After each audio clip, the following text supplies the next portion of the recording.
चला विद्यार्थी मित्रांनो, लास्ट लेक्चर मध्ये आपण जे पर्यंत एमसीक्यूज सॉल्व्ह केले होते त्याच्या पुढचे एमसीक्यूज आपण आता या ठिकाणी अ, पूर्णपणे डिटेल मध्ये पण बघणार आहे आणि शॉर्टकट मध्ये पण बघणार आहे.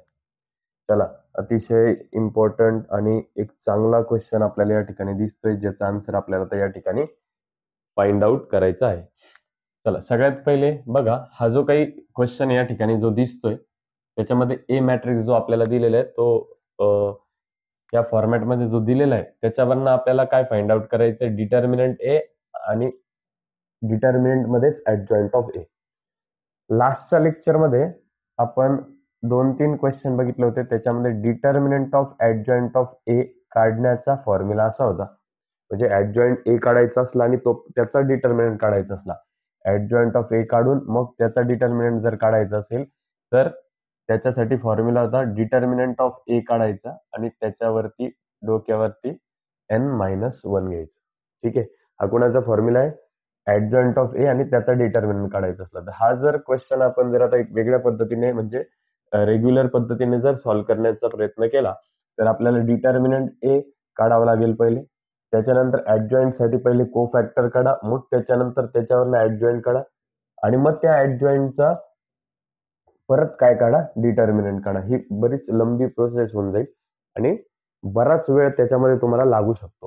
ठीक आहे, मग आपण मला सांगा, या ठिकाणी डिटर्मिनंट ऑफ ए हे तर आपल्याला फाइंड आउट करायचंच आहे ना, मग हे काढताना सुद्धा डिटर्मिनंट ए काढायचं आहे, म्हणजे डबल डबल डिटर्मिनंट काढायची गरज नाही. पटकन फक्त एक डिटर्मिनंट काढला की लगेच तुम्हाला तुमचा आन्सर येऊन जाणार आहे. बघा, चला या ठिकाणी बघा, डिटर्मिनंट ऑफ ए आपल्याला फाइंड आउट करायचं आहे.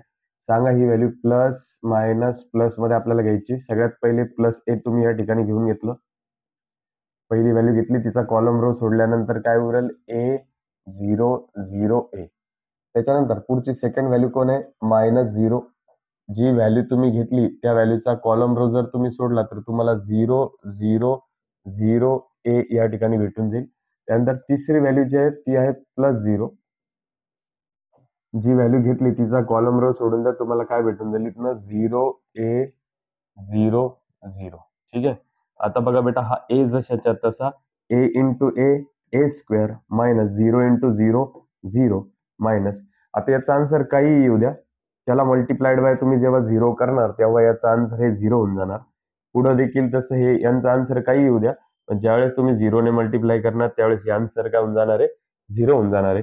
ए स्क्वेअर मायनस 0 ए स्क्वेअर होईल आणि ए स्क्वेअर इंटू ए ए क्यूब या ठिकाणी होऊन जाईल. आता महत्वाची गोष्ट आहे, नीट व्यवस्थित लक्षात घ्या बेटा, ह्या मॅट्रिक्स बघितल्यानंतर डिटर्मिनंट ए सुद्धा तुम्हाला बघितलं यायला पाहिजे होता. कसं काय, बघा इथं ए पुढच्या दोन व्हॅल्यू 0 0 आहे, त्या ज्या दोन व्हॅल्यू 0 0 आहेत ते बघा आपण असं -0 आणि मग ते जी व्हॅल्यू पकडली तिचा कॉलम रो सोडून ज्या उरलेल्या व्हॅल्यू घेतो, तसंच तिसऱ्या याच्यात पण प्लस हे 0 आणि त्या व्हॅल्यू सोडून ज्या उरलेल्या व्हॅल्यू घेतो. या 0 ने मध्ये मल्टिप्लाय केल्यानंतरची गोष्ट अशी आहे की ते 0 होऊन जाणार आहे, त्यामुळे इथं 0 0 जर असलं तर ते पुढचं सोडवत बसायची आवश्यकता नाही. बरं राहिलं मग याची गोष्ट, हा ए आपण असा घेतल्यानंतर कॉलम रो सोडल्यानंतर तुम्हाला हे जे भेटतंय त्याच्यात मला सांगा, ह्या ए ने ए ला मल्टिप्लाय केल्यानंतर ए स्क्वेअर येणार आहे, 0 ने 0 ला मल्टिप्लाय केल्यावर 0 येणार आहे, दोघांची सबस्ट्रॅक्शन केली असता आपल्याला ए स्क्वेअर भेटणार आहे. याचं येणार आहे ए स्क्वेअर आणि हा जो बाहेरचा आहे ए स्क्वेअर इंटू ए ए क्यूब, असं तुम्हाला या ठिकाणी क्वेश्चन कडे बघितलं यायला हवं होतं. ठीक आहे, चला असो, आपण आता या ठिकाणी डिटर्मिनंट ए फाइंड आउट केला. बघा लक्ष द्या इकडं, आपल्याला फाइंड आउट करायचं आहे determinant of A into determinant of adjoint of A, हे आपल्याला या ठिकाणी फाइंड आउट करायचं. आता डिटर्मिनंट ऑफ ए तर आपण या ठिकाणी आत्ताच काढला, जो की आहे a⁻3. ठीक आहे, into determinant of adjoint of A चा फॉर्म्युला आपल्याकडे आहे, तो आहे डिटर्मिनंट ऑफ a⁻n-1. ठीक आहे, बघा लक्ष द्या, काल आपण असे क्वेश्चन सोडवले आहेत बरेचसे क्वेश्चन्स. ठीक आहे, चला, हे ए क्यूब जशाच्या तसं बेटा, डिटर्मिनंट ऑफ ए ची व्हॅल्यू काय आहे आपल्याकडं, डिटर्मिनंट ऑफ ए ची व्हॅल्यू आहे आपल्याकडं ए क्यूब. ठीक आहे, ओके. त्याच्यानंतर एन मी सांगितलंय तुम्हाला किती बाय कितीचा मॅट्रिक्स आहे, 3/3 चा मॅट्रिक्स आहे, बरोबर आहे. या 3/3 चा मॅट्रिक्स असल्या कारणामुळं एन ची व्हॅल्यू किती भेटली आपल्याला, 3 भेटली, मायनस हे 1 जशाच्या तसं. हे कळालं की एन ची व्हॅल्यू कुठून घ्यायची असते, एन ची व्हॅल्यू किती बाय कितीचा मॅट्रिक्स आहे त्याच्यावरनं व्हॅल्यू घ्यायची असते. ठीक आहे. ए रेस टू 3 जशाच्यात तसं होणार, हे ए रेस टू 3 पण जशाच्यात तसं. बेटा 3 - 1 किती होऊन जाईल, हे होऊन जाईल 2. ठीक आहे. ए रेस टू 3 जशाच्यात तसं सांगा, ए रेस टू 3 टू यांचं काय होतं असतं मल्टिप्लिकेशन, 3 टू जा 6. ठीक आहे. बघा लक्ष द्या इकडं, हे 3 टू जा 6 झालं आणि हे ए क्यूब. मला सांगा दोघांचा बेस काय बेटा सेम आहे, एकदाच घेतला, दोघांचा बेस सेम होता एकदाच घेतला, वरच्या वरच्यांची ऍडिशन 6 + 3 किती होऊन जाईल बेटा, 6 + 3 होऊन जाईल 9. आणि अशा पद्धतीने या ठिकाणी option number C a raise to 9 असं आन्सर आपल्याला या ठिकाणी भेटलेलं आहे. ठीक आहे.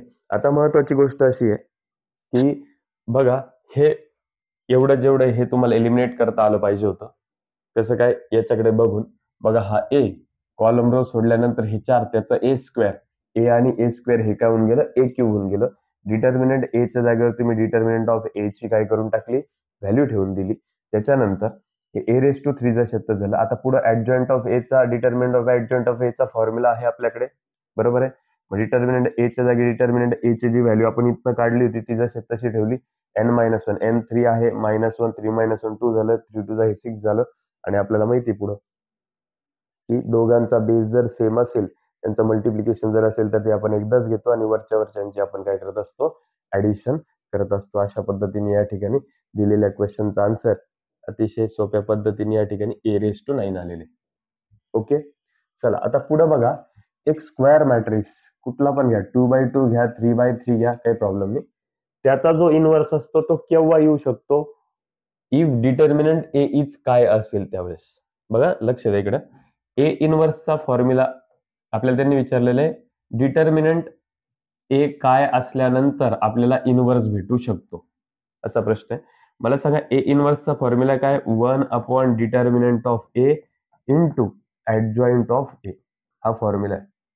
ए इन्व्हर्सचा फॉर्म्युला काय, 1 determinant A into adjoint of ए.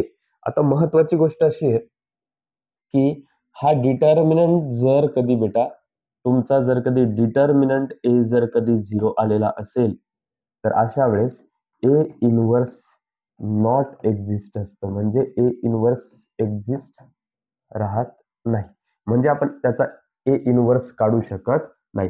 कसं काय असं मला सांगा, डिटर्मिनंट ए ची व्हॅल्यू जर मी इथं ठेवून दिली 0, तर हे ऍडजॉइंट ऑफ ए चा आन्सर काही येऊ, त्याने 1 ला मल्टिप्लाय केल्यानंतर तीच व्हॅल्यू येणार, बरोबर आहे. पण ते डिवाइड बाय खाली कोण येणार आहे 0. आणि कोणतीही टर्म, एखादी टर्म डिवाइड बाय जर 0 असेल तर त्याचा आन्सर काय येतं इन्फिनिटी. जर 0 खाली असेल तर त्याचा आन्सर काय येतं इन्फिनिटी.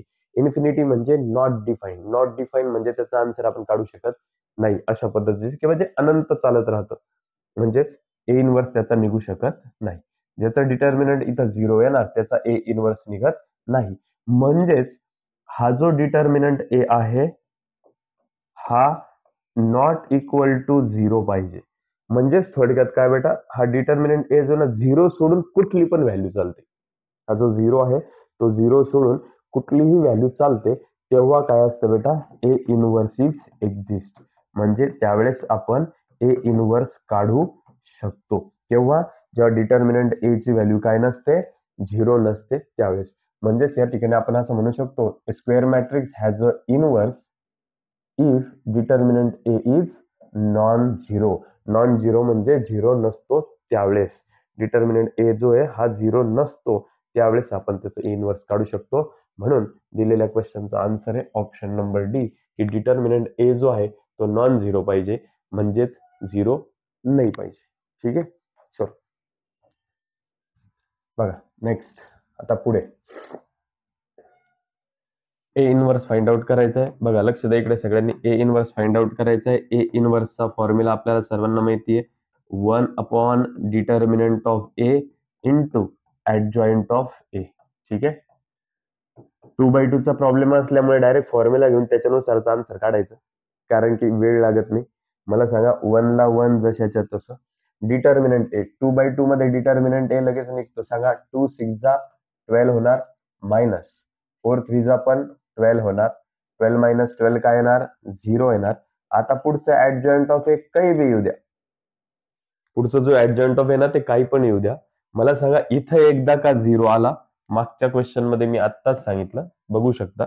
जर डिटर्मिनंट जर 0 आला तर डिटर्मिनंट जर कधी 0 आला तर ए इनव्हर्स काय असतं? Does not exist. म्हणजे त्याचं इनव्हर्स काढू शकत नाही. केव्हा? हा डिटर्मिनंट जर 0 आलेला असेल तर. आता मला सांगा या ठिकाणी डिटर्मिनंट ए काय आला आपला? 0 आला. इकडे बघितलं आपण है ना, इथं आन्सर काढून बघितलं डिटर्मिनंट ए चा आपण. 6 2 जा 12, 4 3 जा 12. 12 मायनस 12 काय आन्सर आलं डिटर्मिनंटचं? 0. ते 0 जर मी इथं ठेवलं, डिटर्मिनंट जर 0 आला तर ए इनव्हर्स काय असतं बेटा? डज नॉट एक्झिस्ट असतं. आत्ताच्याच लास्ट क्वेश्चन मध्ये आपण कॉन्सेप्ट शिकलो. डिटर्मिनंट जर 0 आला तर त्याचं ए इनव्हर्स डज नॉट एक्झिस्ट असतं. आणि ए इनव्हर्स 0 सोडून काही पण आलं म्हणजे नॉन 0 आला तर त्याचं ए इनव्हर्स आपण काय करू शकतो? काढू शकतो. ठीक आहे. बघा अतिशय सोपे सोपे क्वेश्चन्स आहे. फक्त काय तिथं थोडासा चांगल्या पद्धतीचा योग्य वेळेस योग्य फॉर्म्युला, योग्य वेळेस ठिकाणी योग्य दिमाग लावणं पण गरजेचं असतं. चला आता पुढे नीट व्यवस्थित लक्ष द्या. परत 2/2 चा प्रॉब्लेम आहे आणि आपल्याला ए इनव्हर्सच फाइंड आउट करायचंय. बघा लक्ष द्या इकडं. ए इनव्हर्स काय फॉर्म्युला बेटा? ए इनव्हर्सचा 1 determinant of A into adjoint of A. चलो 1 ला 1 जशाच्या तसं. सांगा याचा डिटर्मिनंट किती येणार बेटा? 2 4 जा 8 मायनस 7 1 जा 7. 8 मायनस 7 हे झालं 1. ठीक आहे. त्याच्यानंतर ऍडजॉइंट ऑफ ए. मला सांगा ह्या क्वेश्चनचा ऍडजॉइंट आपल्याला फाइंड आउट करायचंय. कसं करणार आपण? हा जो पहिला डायगोनल असेल या डायगोनलला अल्टिपल्टी करायचं. 4 तिथं आणि 2 4 2. काय केलं? इंटरचेंज केलं या डायगोनलला. ठीक आहे. आणि त्याच्यानंतर हा जो डायगोनल आहे याला आपण इंटरचेंज नाही करायचं. इंटरचेंज नाही करायचं पण त्याचे साइन चेंज करायचे. अशा पद्धतीने या ठिकाणी साइन चेंज केल्यानंतर आपल्याला या ठिकाणी हा मॅट्रिक्स अशा पद्धतीने दिसतोय. 1/1 म्हणजे 1च आणि 1 ने कुणाला मल्टिप्लाय केलं की तीच व्हॅल्यू येते. मला सांगा या ठिकाणी तुम्हाला तुमचा आन्सर काय भेटलंय? 4 - 1 - 7 2 असं ऑप्शन आहे का आपल्याकडे? 4 - 1 - 7 आणि 2. येस. ऑप्शन नंबर डी जो या ठिकाणी दिसतोय तिथं आपण आपलं ए इनव्हर्स जे आलेलं आहे त्याच्याशी हे आन्सर काय करते? मॅच करते. ठीक आहे. बघा 2/2 चा असला तर आपल्या रेग्युलर मेथडनेच जायचं कारण फार काही जास्त वेळ त्या ठिकाणी लागत नाही. कारण ऍडजॉइंट आपल्याला शॉर्टकट पद्धतीने काढता येतो. 2/2 चा डिटर्मिनंट पण 2 मिनिटात शॉर्टकट पद्धतीनेच आपल्याला काढता येतो. क्रॉस मल्टिप्लाय करायचं, दोघांचं मायनस करायचं. ठीक आहे. चलो जाऊयात पुढं. परत एकदा ए इनव्हर्सच फाइंड आउट करायचंय. बघा लक्ष द्या इकडे सगळ्यांनी. ए इनव्हर्स या ठिकाणी आपण काढतोय. फॉर्म्युला आहे 1 determinant of A into adjoint of A. Same to same आत्ता जो क्वेश्चन आपण घेतला तो पण 2/2 चाच होता. त्याचं जसं ए इनव्हर्स काढलं तसं ए इनव्हर्स तुम्हाला ह्या क्वेश्चनचं काढायचंय. हा तुमच्यासाठी होमवर्क असेल. ठीक आहे. तुम्हाला हा क्वेश्चन या ठिकाणी सोडून खाली कमेंट बॉक्समध्ये त्याचं आन्सर टाकायचंय की कुठलं ऑप्शन येतं या क्वेश्चनचं. मी सगळ्यांच्या कमेंट्स पण खाली बघणार आहे. किती जण सोडवतात हे त्याच्यावरनं आपल्या लक्षात येणार आहे. ठीक आहे. चला बघा लक्ष द्या इकडं पुढं. त्याच्यानंतर परत एकदा यू ची व्हॅल्यू ही दिलेली. परत सेम टू सेम क्वेश्चन आहे. यू इनव्हर्स पण इनव्हर्स काढायचा आहे पण इथं जरा वेगळ्याच पद्धतीचे ऑप्शन दिलेले त्याच्यामुळे हा क्वेश्चन मी सोडून दाखवतो. बघा यू चा इनव्हर्स आपल्याला काढायचा आहे. फॉर्म्युला आहे 1 determinant of you into adjoint of you. आता बरेच जण म्हणतात सर असा वेगळा फॉर्म्युला कसा तयार झाला? बेटा काहीच नाही झालं. हे दिलेला जो क्वेश्चन आहे तो यू इज इक्वल टू म्हणून मी इथं असा फॉर्म्युला लिहिला. जर तुम्हाला तसं कळत नसेल तर तुम्ही 1 determinant A into adjoint of A पकडू शकता. काही प्रॉब्लेम नाही. आणि आपल्याला असं पण एमसीक्यूज मध्ये कुणाला लिहून दाखवायचंय. चला 1 ला 1 सांगा. डिटर्मिनंट ऑफ यू किती येणार? याचा डिटर्मिनंट किती येणार सांगा. ह्या दोघांचं मल्टिप्लिकेशन बघा 1/√2 इंटू 1/√2 इथपर्यंत कळलं. पुढं याने आता याला मल्टिप्लाय करा. -1/√2 इंटू 1/√2 इथपर्यंत कळालं की नाही सांगा बरं. काय केलं बघा आपण याचं आणि याचं मल्टिप्लिकेशन, याचं आणि याचं मल्टिप्लिकेशन. ठीक आहे, आणि दोघांच्या मध्ये काय असतं, मध्ये मायनसचं साईन असतं. चला लक्ष द्या इकडे, 1 इंटू 1 काय होणार, 1 होणार. √2 इंटू √2, मला सांगा √2 इंटू √2, √2चा काय होणार, स्क्वेअर. √2 इंटू √2, √2चा स्क्वेअर, स्क्वेअर रूट या ठिकाणाहून कॅन्सल झालं आणि आपल्याला काय भेटलं इथं, 2.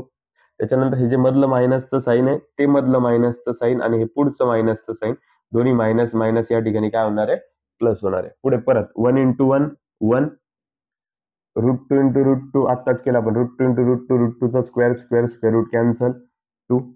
1/2 म्हणजे अर्धा, 1/2 अर्धा, अर्धा अर्धा किती होऊन जाईल, 1. ज्यांना कळालं नसेल त्यांनी बघा लक्ष द्या इकडं, दोघांचा बेस सेम आहे, एकदाच घेतला, वरच्या वरच्यांची ऍडिशन 1 + 1 2, 2/2 किती आलं बेटा आन्सर, 1. यू ची व्हॅल्यू किती, आपली डिटर्मिनंट ऑफ यू ची व्हॅल्यू, डिटर्मिनंट आपण काढून घेतला, डिटर्मिनंटचा आन्सर या ठिकाणी आलेला आहे आपल्याला 1. ठीक आहे.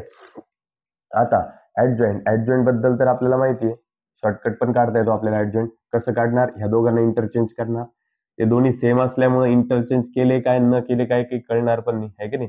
1/√2 1/√2 ही टर्म जशी तशी लिहिली. त्याच्यानंतर हे जे दोघं जण तुम्हाला दिसतात, यांना आपण उलट नाही करत, इंटरचेंज नाही करत, पण त्यांचे साईन चेंज करतो. -1/√2चं काय होणार, +1/√2, आणि +1/√2चं काय होणार, -1/√2. इथपर्यंत कळालं. बरं, आता मला एक गोष्ट सांगा, इथं जे काही आपल्याकडे ऑप्शन दिसतात, मला सांगा 0 आलंय का आन्सर, नाही आलं. आय आलंय का, आय म्हणजे 1001 असं आलेलं युनिट मॅट्रिक्स सारखं नाही. बरं, यू सारखं आहे का, यू म्हणजे काय, हे बघा यू, यू म्हणजे जसा प्रश्न आहे तसं आन्सर आलंय का, नाही. चिन्ह वेगळे वेगळे बघा यांचे, आहे की नाही. बरं, मग मग ऑप्शन नंबर एकच. आणि काय म्हणणं आहे ऑप्शन नंबर एकचं, नुसतं तेवढा तो ऑप्शन उरला म्हणून तो क्लिक करायचा असं नाही. मला सांगा यूच्या डोक्यावर किती, इथं काय, इथं यूच्या डोक्यावरती आहे टी. टी मीन्स काय असतं बेटा, टी मीन्स असतं ट्रान्सपोज.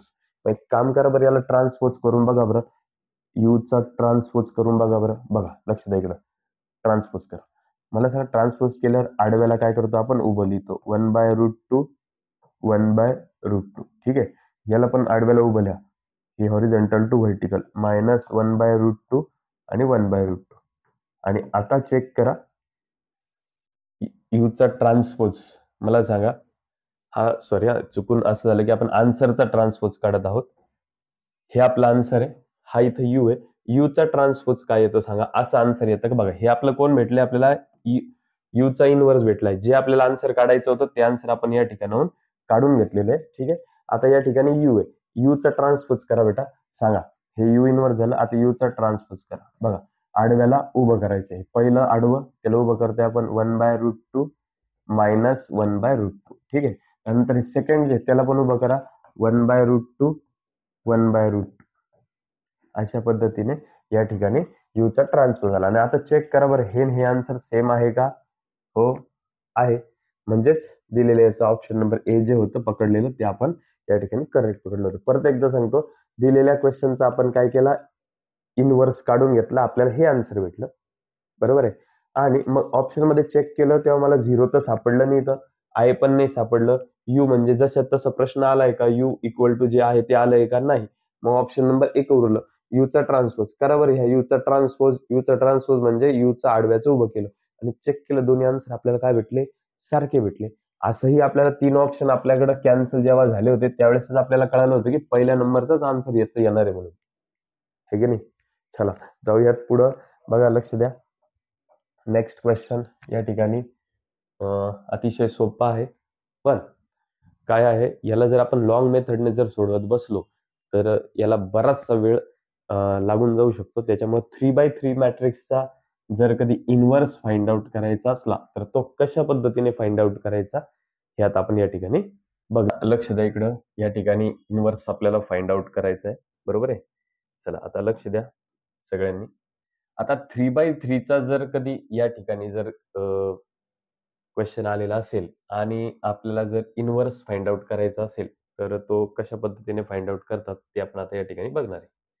सगळ्यात पहिले काय करायचं बेटा, या 3x3 मध्ये सगळ्यात सेंटरला व्हॅल्यू कोणती आहे, 1. त्या व्हॅल्यू पासून आपण सुरुवात करणार. त्याच्यानंतर एक गोष्ट लक्षात ठेवायचं, ती जी व्हॅल्यू आहे सेंटरची ती लिहिली की तिच्यानंतर खाली जायचं, त्याच्या खालची व्हॅल्यू पकडायची म्हणजे कोणती, 0. मग परत त्याच्यानंतर काय करायचं बेटा, ह्या वरच्या व्हॅल्यूवर जायचं आणि परत त्या व्हॅल्यूवरती वापस यायचं. म्हणजे इथनं सुरुवात करायची 1, 2, 3 आणि परत त्याच व्हॅल्यूवरती यायचं 4. ठीक आहे. बघा मग सांगा, हे 1, त्याच्यानंतर हे 0, त्याच्यानंतर हे -2 आणि परत यायचं ह्या 1 वरती. ठीक आहे. इथपर्यंत कळालं? आता हा कॉलम या ठिकाणी आपला कंप्लीट झालेला आहे. असं लिहून. ठीक आहे. आता परत त्याच्या पुढचा जो कॉलम आहे, त्या कॉलमवर जायचं आणि सेम प्रोसिजर वापरायची. बघा सेंटरचा पहिले लिहा -1, त्याच्यानंतर त्याच्या खालचा 1, त्याच्यानंतर त्याच्या वरचा -1 आणि परत हा खाली -1. इथपर्यंत कळालं? इथनं सुरुवात करा. 1, 2, 3 आणि 4. झालं इथपर्यंत? त्याच्यानंतर हा कॉलम झाल्यानंतर आता तुम्ही आता ह्या पहिले 1 नंबरचा हा कॉलम, 2 नंबरचा हा आणि आता ह्या 3 नंबर ह्या कॉलमवरती तुम्ही जायचंय. बघा, सुरुवात -4 पासनं, नंतर हे खालचं 2, नंतर हे 3 आणि परत एकदा खाली कोण आहे? -4. ठीक आहे. इथपर्यंत झालं. 1, 2, 3 हे रो झाल्यानंतर परत जो हा मधला रो आहे, जो आपण कॉलम आहे, जो आपण रोच्या स्वरूपात लिहिला तोच जसा आहे तसा लिहायचा. 1, 0, -2 आणि 1. कळालं इथपर्यंत? बघा परत एकदा सांगतो मी. हे 1 नंबरला ही सेंटरची व्हॅल्यू घ्यायची. त्याच्यानंतर त्याच्या खालची घ्यायची. मग त्याच्यावरती जायचं, ही घ्यायची. परत खाली यायचं. 1, 2, 3, 4.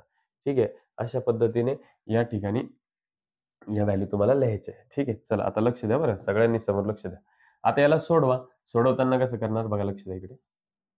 Cross multiply. 1 into 1, 1. 0 into -1, 0.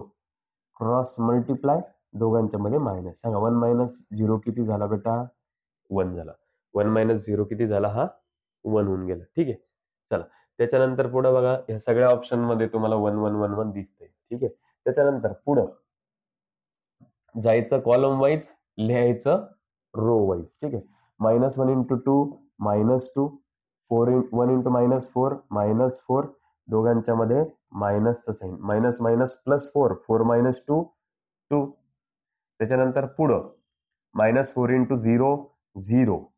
2 into 1, 2. दोघांच्या मध्ये मायनस. 0 - 2, -2. कळालं बेटा इथपर्यंत?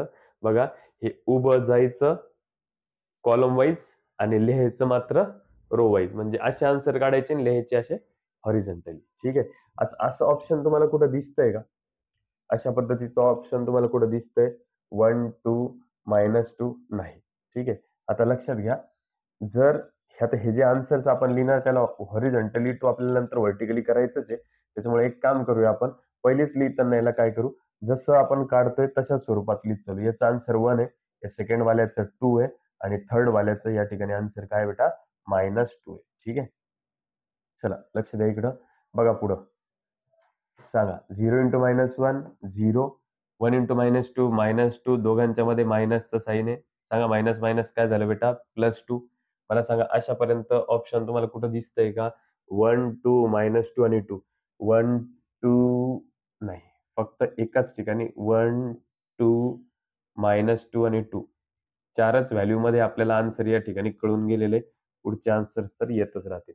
तरी पण आपण एकदा काय करू, ही सगळ्यात शेवटची व्हॅल्यू एकदा नाही म्हणून चेक करून घेऊ. सांगा 3 1 जा 3, -2 into -4, 8.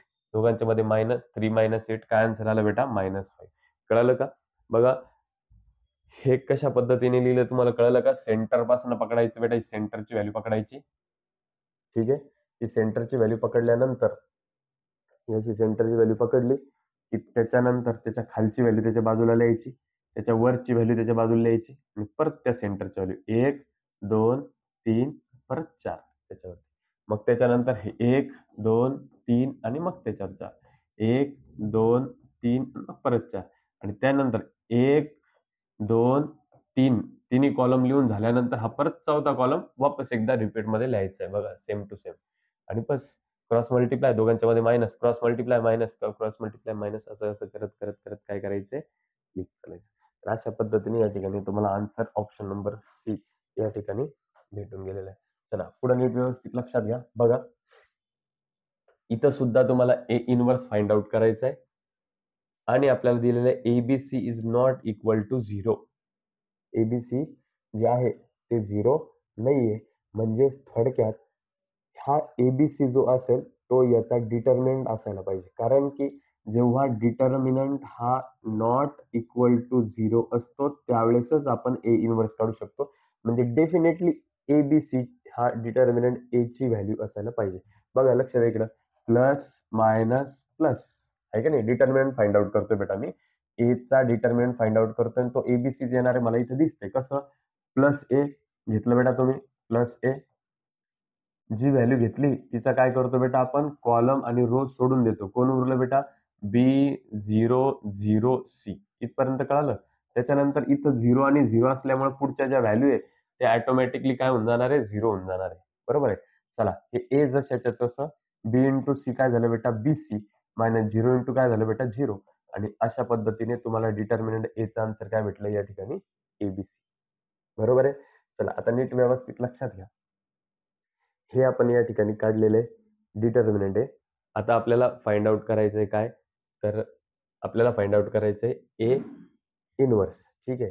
आता नीट व्यवस्थित जर लक्षात घेतलं तर सगळ्यात पहिले महत्वाची गोष्ट अशी की आपल्याला फाइंड आउट करायचंय या ठिकाणाहून ए इन्व्हर्स. ए इन्व्हर्स काढण्याचा शॉर्टकट आपण बघितलं होतं. ए इन्व्हर्स काढण्याचा आपण शॉर्टकट कशा पद्धतीने काढत होतो. त्याला लक्ष द्या इकडं. हे सगळ्यात पहिले बी आपण जशाच्या तसं लिहिलं. त्याच्यानंतर खालची वरची व्हॅल्यू 0 0 0 सॉरी बी. बघा B0 0 B. त्याच्यानंतर 0C 0 0 0C 0 0. त्याच्यानंतर 0 0 A 0 0 0 A 0.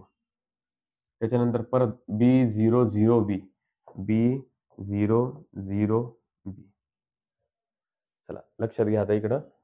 मला सांगा दोघांचं multiplication B into C BC 0 into 0 0 BC minus 0 answer आलंय BC. 0 into 0 0 0 into C 0 answer आलंय 0. यांचं पण आन्सर आलेलं आहे 0च. पुढं बघा आन्सर आलेलं आहे 0. आन्सर बघा C into A C AC AC minus 0 AC. त्याच्यानंतर यांचं आन्सर येऊन जाईल तुमचं 0. यांचं आन्सर येऊन जाईल बघा 0 इंटू 0 0 B इंटू 0 0 आन्सर आलं यांचं 0. 0 इंटू 0 0 A इंटू 0 0 आन्सर आलं 0. A into B AB 0 into 0 0 AB minus 0 answer आलेलं आहे AB. आता बघा हे आन्सर कशाचं आलंय बेटा, हे आन्सर आलेलं आहे ऍडजॉइंटचं. कशाचं आन्सर आलंय ऍडजॉइंटचं. मग मला सांगा ए इन्व्हर्स काढण्याचा फॉर्म्युला काय 1 upon determinant of A into adjoint of A. ठीक आहे. चला लक्ष द्या 1 अपॉन डिटर्मिनंट ए ची व्हॅल्यू काय बेटा एबीसी. काय व्हॅल्यू आहे 1 अपॉन डिटर्मिनंट ऑफ ए ची व्हॅल्यू किती काढली आपण एबीसी. चला ऍडजॉइंट ऑफ ए लिहून घ्या. Adjoint of A BC 0 0 0 AC 0 0 0 AB. ठीक आहे. अशा पद्धतीने या ठिकाणी आन्सर आपण फाइंड आउट केला. आता हा जो काही एबीसी आहे बेटा इकडे बघा आता याने मध्ये काय करायचं हा डिव्हिजनला आहे याचा अर्थ याने सगळ्यांना भागायला पाहिजे आपण. सांगा बेटा BC into 1 BC BC upon ABC BC upon ABC. बघा बेटा बीसी बीसी कॅन्सल झालं आन्सर आलं 1/a. याच्या जागेवर काय आलं 1 अपॉन ए. फायनल आन्सर काढतोय आपण इथं. बघा लक्ष द्या इकडे. इथं तर 0 0 येणार आहे. इथं पण 0 येणार आहे. सांगा पुढे AC into 1 AC AC upon A B C A A C C cancel 1 upon B 1 upon B हे 0. तसंच आपल्याला माहिती इथं 0 0 आणि इथं 1 अपॉन सी असं आन्सर येणार आहे.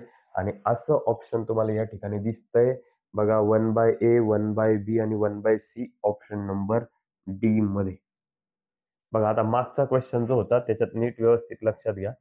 आपण इथं याचा पण इन्व्हर्स काढायचा होता. तर आपण काय केलं या सगळ्या व्हॅल्यू आपण फक्त 2-3 याच्यामध्ये आपल्याला हे आन्सर भेटलं होतं. पण हे आन्सर ऍक्च्युली कोणाचं होतं ऍडजॉइंटचं होतं. हे अशा पद्धतीने काय काढता येतो आपल्याला ऍडजॉइंट काढता येतो. मग त्याचा ऍक्च्युअल फॉर्म्युला काय होता 1 अपॉन डिटर्मिनंट ऑफ ए. याचा डिटर्मिनंट ऑफ ए जर चेक केला आपण तो काय भेटतो बघा.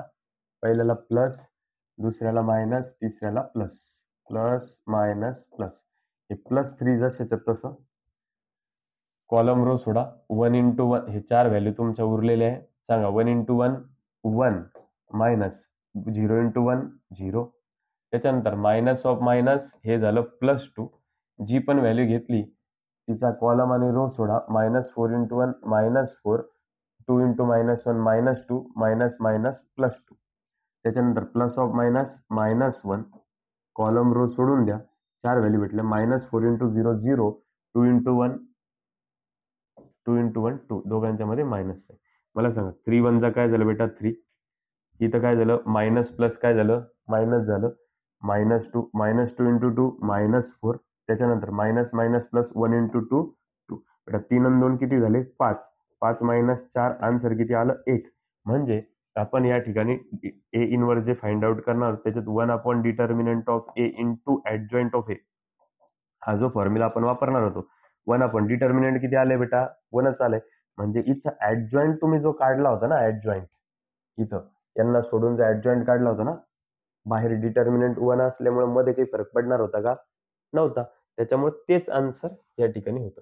बघा ए इनवर्स काढण्यासाठी आपल्याला फॉर्म्युला हा आहे. त्याचं ऍडजॉइंट हे हे जे आपण शॉर्टकटने काढलंय शॉर्टकटने ऍडजॉइंट काढलंय आपण. ठीक आहे. त्याच्यानंतर डिटर्मिनंट काढायचा आणि मध्ये मल्टिप्लाय वगैरे काय करायचं करायचं. मागच्या प्रॉब्लेम मध्ये इथं डिटर्मिनंट ए जो आहे तो 1 आला होता. त्या कारणामुळं आपल्याला तिथं ऍडजॉइंटच आपला आन्सर त्या ठिकाणी होतो. ठीक आहे. चला पुढे नीट व्यवस्थित लक्षात घ्या. बघा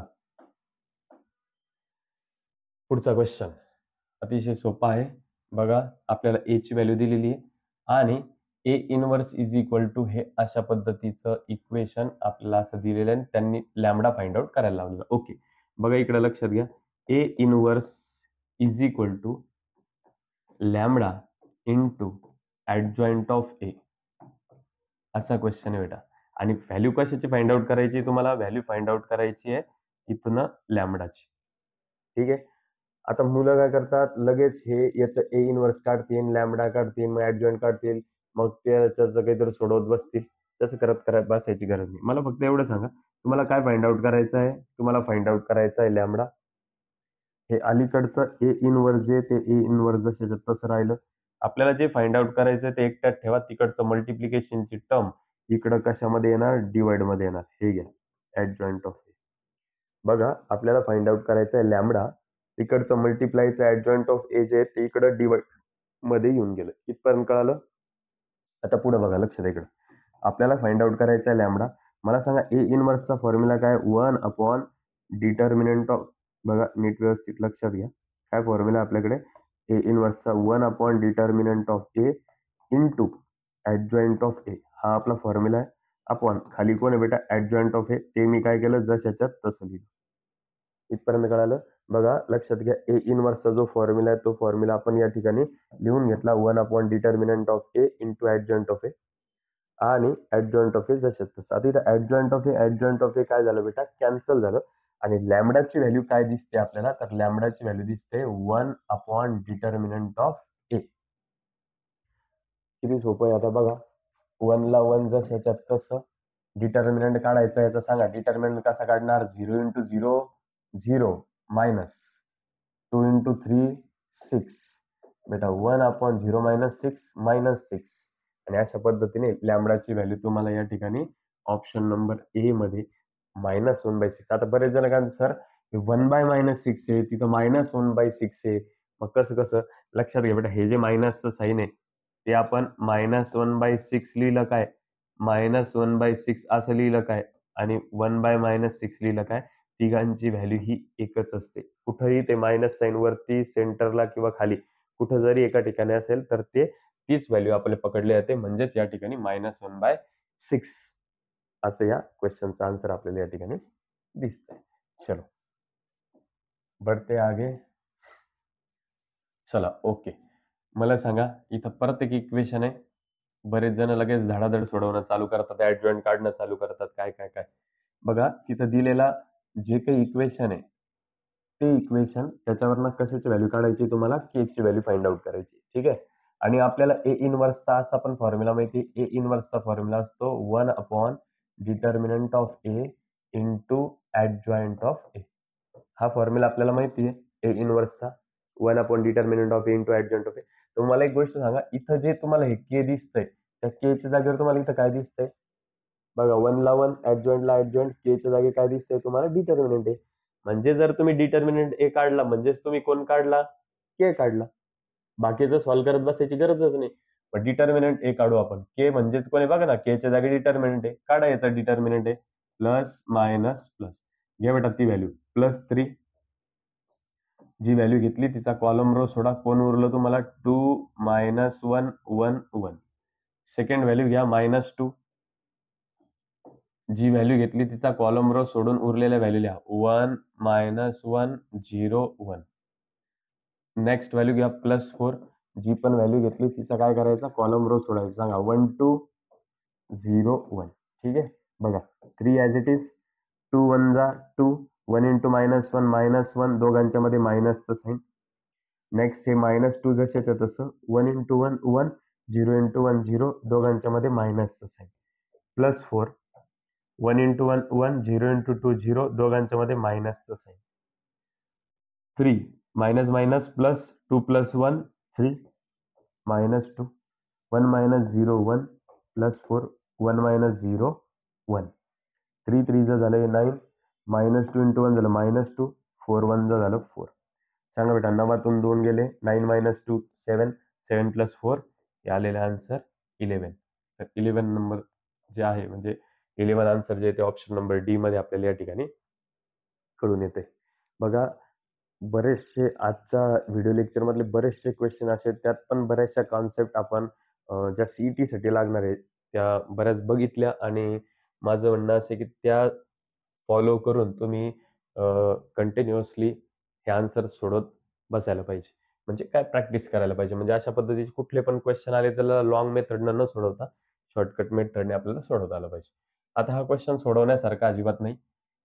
I3 हे मी पायथ्याशी काय लिहित असतो मी तुम्हाला सांगितलं. ते 3/3 मॅट्रिक्स असला की पायथ्याशी 3 लिहितात. म्हणजे कुठला पण असा एखादा आता इथं I3 आय म्हणजे युनिट मॅट्रिक्स. युनिट मॅट्रिक्स कसा लिहितो आपण 1 0 0 0 1 0 0 0 1. पण आपण युनिट मॅट्रिक्स असा देखील लिहितो 1 0 0 1. पण याच्याऐवजी आता मला हा युनिट मॅट्रिक्स पकडायचा कारण इथं 2/2 आहे म्हणजे इथं 2 लिहिलं जातं. 3/3 आहे म्हणजे हा 3 लिहिला जातो. हे म्हणजेच कोण आहे तुमचं आय आणि हे 3 पायथ्याशी म्हणजे हे जे I3 दिसतं तर असं असतं 3/3. ठीक आहे. बरं आता त्यांचा याचा जर तुम्ही जर कधी I3 चा म्हणजे ह्याच क्वेश्चनचा जर तुम्ही इनव्हर्स काढला I3 चा जर इनव्हर्स तुम्ही काढला तर तुम्हाला आन्सर काय येतं असं त्यांनी विचारलेलं आहे. बेटा 3/3 चा जर असा मॅट्रिक्स तुम्ही जर काढला तर एक गोष्ट लक्षात ठेवा याचा आन्सर हे I3 भेटतं. 3/3 चा जर तुम्ही म्हणजे 3/3 चा जर क्वेश्चन आहे आणि त्याचा जर तुम्ही ए इन्व्हर्स जर फाइंड आउट करताय 3/3 चा असा युनिट मॅट्रिक्स आहे त्याचा जर तुम्ही इन्व्हर्स जर काढला तर तुम्हाला I3 भेटतो. वाटल्यास या क्वेश्चनचा तुम्ही ए इन्व्हर्स काढून बघा. A inverse is equal to 1 upon determinant of A into adjoint of A ह्या फॉर्म्युल्याने तुम्ही याचा आन्सर काढून बघा. बघा डिटर्मिनंट तर तुम्हाला या ठिकाणी 1च येऊन जाणार आहे. तुम्ही चेक करू शकता. त्याच्यानंतर ऍडजॉइंट ऑफ ए चे तुम्ही शॉर्टकट मेथडने जर चेक केलं तर ते तुम्हाला सिमिलरली असंच या ठिकाणी भेटणार आहे. आणि हे म्हणजेच कोण आहे बेटा? हे म्हणजेच वापस I3 आहे.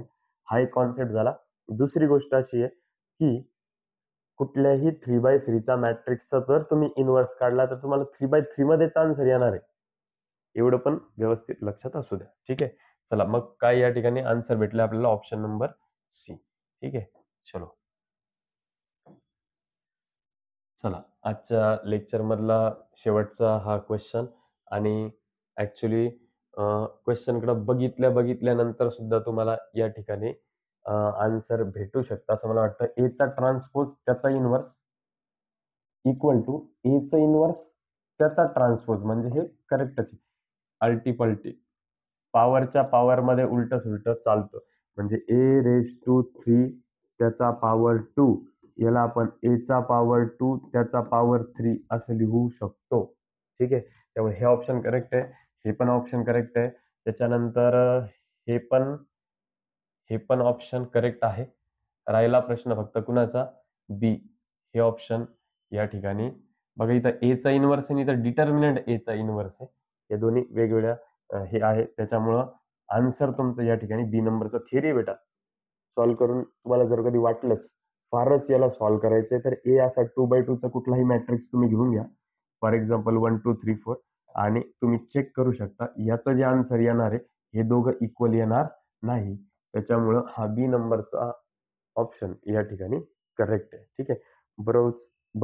बरोबर आज 3रा दिवस आहे आणि कंटिन्युअसली सलग 2 दिवस चांगल्या पद्धतीचं व्हिडिओ लेक्चर तुमच्यापर्यंत पोहोचल्यानंतर बरेच विद्यार्थी त्याला बघत असल्या कारणामुळं मी ही सीरीज अशीच कंटिन्यू पुढं सुरू ठेवणार आहे. एक साधारणतः 15 ते 20 दिवसांमध्ये आपला मॅट्रायसिस पूर्णतः सॉल्व्ह होऊन कंप्लीट होईल.